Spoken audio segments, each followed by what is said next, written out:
5 daily sentences to sound more fluent.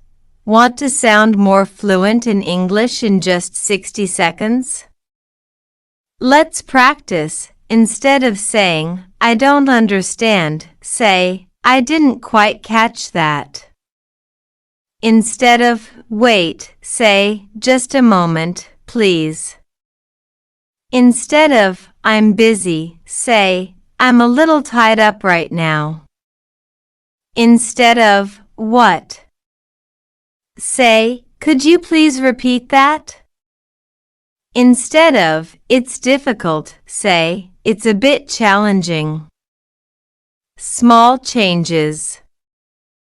Big difference. Fluent speakers don't always use difficult words. They use polite and natural phrases. Practice these sentences today. Repeat them 5 times. Confidence comes from practice. Subscribe for more daily English lessons.